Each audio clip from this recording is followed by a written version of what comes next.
여러분 반갑습니다. 오늘은 우리 이 그림을 보면서 좀 흥미로운 이야기를 해보려고 합니다. 딱딱한 것 같으지만은 공부하는 사람들과 연구하는 사람들, 또 학문하는 사람들, 내지는 앞으로 또 진로를 생각하는 분, 또 전공을 생각하는 분, 이런 분들이 꼭 한 번쯤 생각해 봐야 하지 않겠나 하는 이야기를 나누려고 합니다. 사람이 공부하게 된 그런 특별한 동기가 있는 수도 있고, 그냥 어른들 앞에서 그저 시키니까 그냥 고분고분 그저 착실하게 공부하는 그런 분도 있겠죠. 그런데 사실은 이제 어떤 한 분야에 깊이 빠져들어서 공부하는 어떤 그런 사람들 중에는 살아가다가 뭔가 어떤 충격을 받는다는 거예요.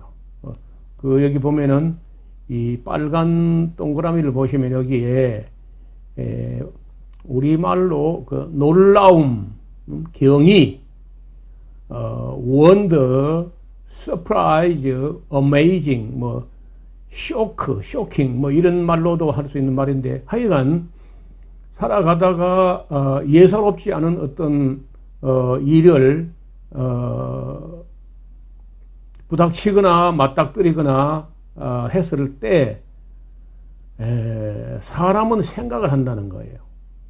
개는 생각을 하지 않고 도망을 가거나 하는데 사람은 생각을 한다는 거죠. 그래서 그 생각하면서 연구하고 또 깊이 파고들고 하면서 이제 그 학문의 세계가 발달하는데, 잘 그림을 잘 보시면은 여기가 어떤 놀라움의 그 포인트, 이 경의의 포인트가 여기서 무언가를 보고 이상하다, 놀랍다, 충격적이다 하는 어떤 충격을 받았을 때 사람은 생각을 하게 되는데, 생각하지 않으면 발전이 없죠.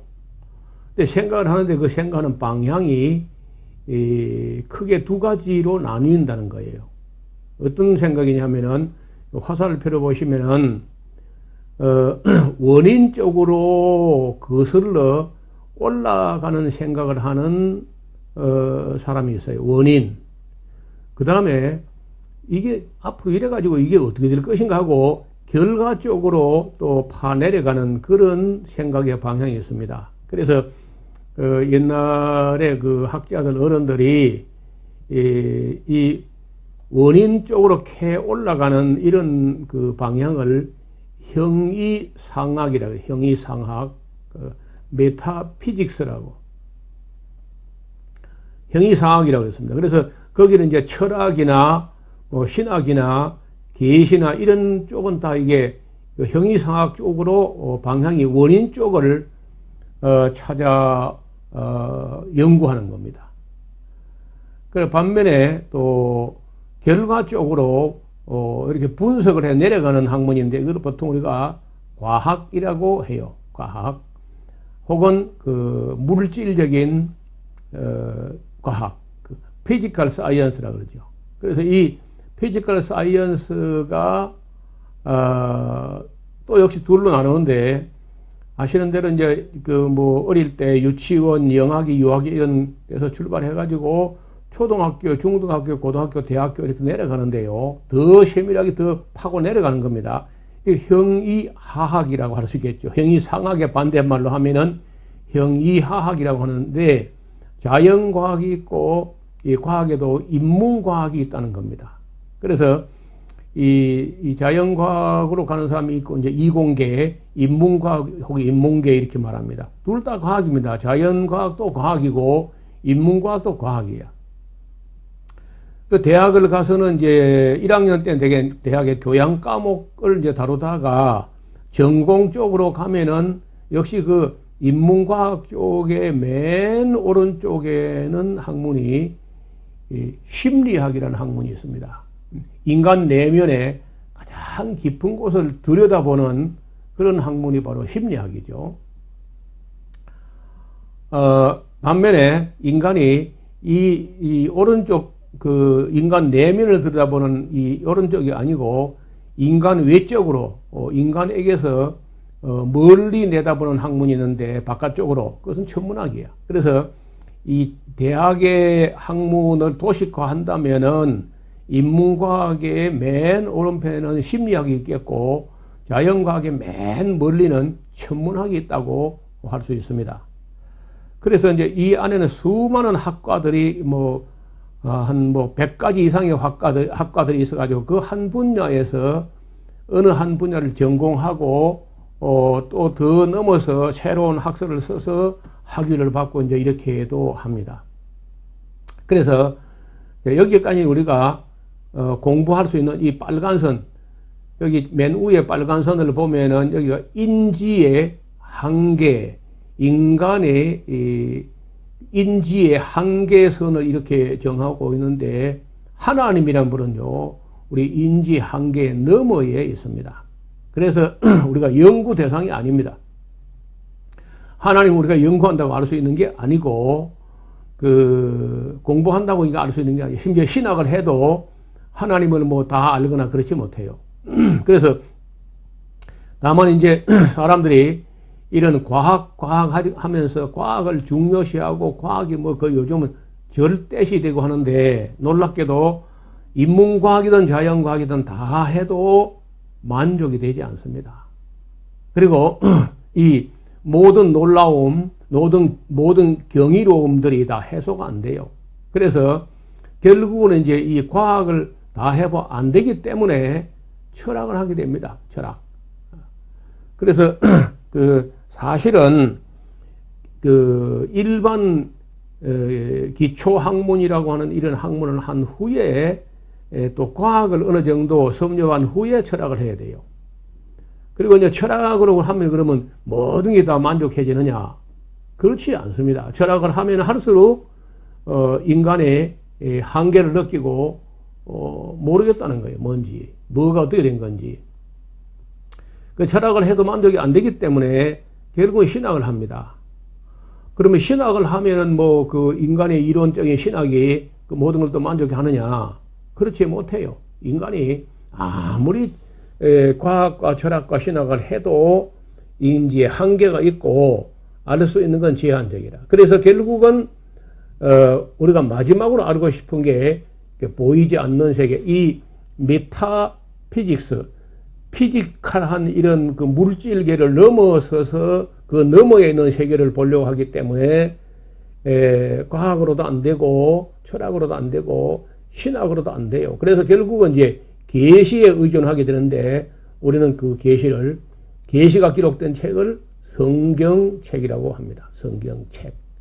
저는 이 성경을 만난 이후로 저 인생은 그야말로 180도가 달라지게 되었고 이 성경을 연구하고 읽어보고 가르치고 하는데 40년 이상을 보냈습니다. 저는 창세기부터 요한계시록까지 그 66권의 책을 처음부터 끝까지를 강의하기를 300번 이상을 진행해 왔습니다. 그래서 우리 청소년들 특히 고등학생들이나 아니면 중학생들 혹은 초등학생이라도 장차 어떤 쪽으로 공부하고 어떤 쪽을 전공하고 싶은가 하는 걸 다룰 때 이 그림을 가지고 이 공부하는 분야 방향이 이렇게 돼 있단다 하고 설명을 해주면은 참 그 젊은 사람들이 많이 정리가 된다고 하면서 좋아해요. 그래서 학생들이 이 영상을 보고 나는 어느 쪽으로 공부를 할 것인가 이런 생각을 해봤으면 좋겠어요.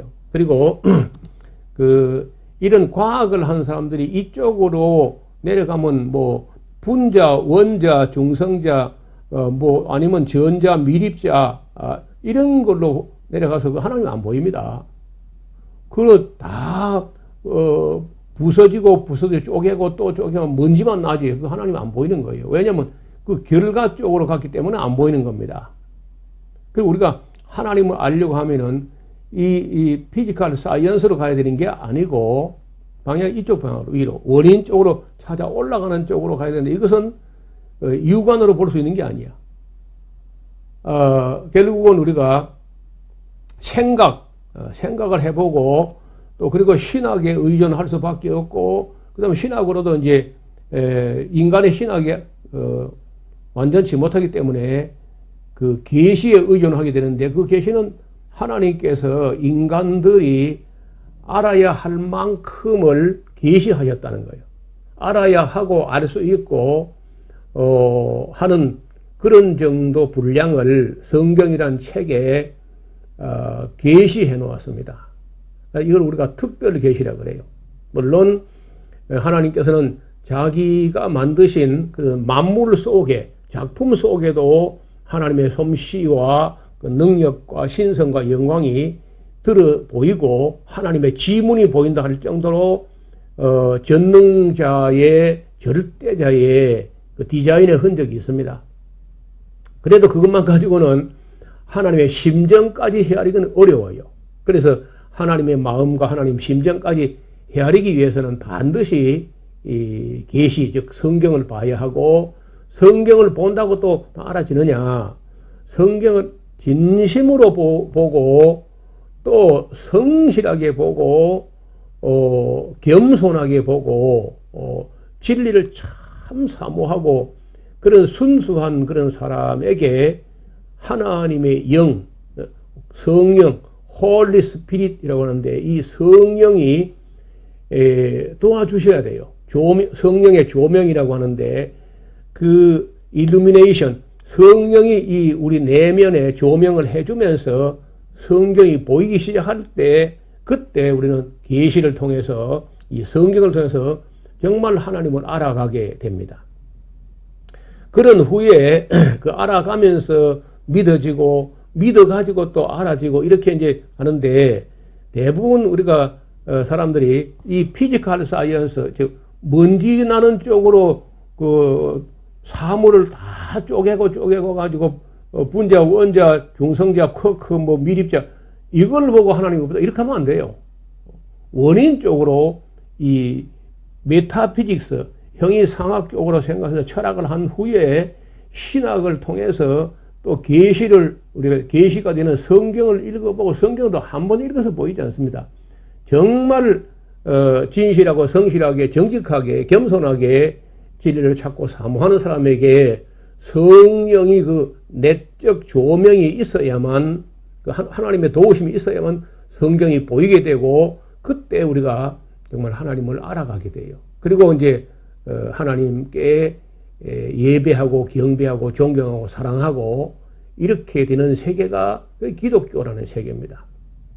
그래서 아직도 아무리 여러분들이 석박사 학위를 가지고 계시고 스스로 지성인이다 한다 할지라도 아직도 하나님께서 인류에게 주신 이 계시 성경책을 제대로 공부를 안 해보신 분들은 죄송하지만은 꼭 성경을 공부해 보시기를 바랍니다. 여러분이 만약에 진심으로 성경을 공부하실 뜻이 계시다면은 제가 좀 도와드릴 수 있어요. 저는 그 일을 평생을 해왔기 때문에 에스라 하우스에 연락하시든지 아니면 이 영상 아래 댓글이나 주소를 남겨주시면은 최선을 다해서 도울 마음이 있습니다. 이 그림을 다시 들여다보시면은 우리가 지금 어느 방향으로 내 관심이 기울여 있고 내게 왜 하나님이 안 보이고 안 믿어지고 알 수가 없는가 하는 것을 아마 느끼게 되었을 텐데 우리가 피지컬 사이언스 형이하학 쪽으로 이렇게 내려가는 쪼개고 분석하고 이렇게 하면은 거기서는 절대 하나님 찾지 못해요. 그래서 생각의 방향을 정반대로 바꿔서 원인 쪽으로 거슬러 올라가는 그런 방향으로 공부를 해 보시기를 부탁드려 마지 않습니다. 재미난 얘기 한다 해놓고 너무 어렵지요. 그러나 가만히 생각해 보면은 아마도 그 생각의 방향을 바꾸면은 보일 수 있다는 것이구나 해서 희망이 있다는 겁니다. 그래서 이 세상에 오셔가지고 이 생을 살고 나서 하나님께서 우리 인간에게 내린 계시에 대해서 성경에 대해서 한 번도 공부를 제대로 안 해보고 하나님 찾는 걸 포기한다는 것은 너무 안타까운 일이죠. 꼭 찾아보시기를 바랍니다. 예수님께서 성경에 말씀하시기를 찾으라, 찾을 것이고 구하면 주실 것이며 두드려라, 그래 하면 열릴 것이다. 이렇게 말씀을 하셨습니다. 오늘 강의는 여기까지 합니다. 앞으로 이런 문제를 가지고 차근차근 또 정말 하나님이 계신가, 계시다면 어떤 분인가 이런 것을 공부해 나가려고 합니다. 그래서 이 영상을 보시는 분들이 또 다른 우리 젊은이 학생 청년들에게 소개도 해 주시고 구독을 해 주신다면은 더 좋고요. 또 다른 사람들에게 그걸 알려주시면 더 감사하겠습니다. 예, 오늘 여기까지 하겠습니다. 감사합니다.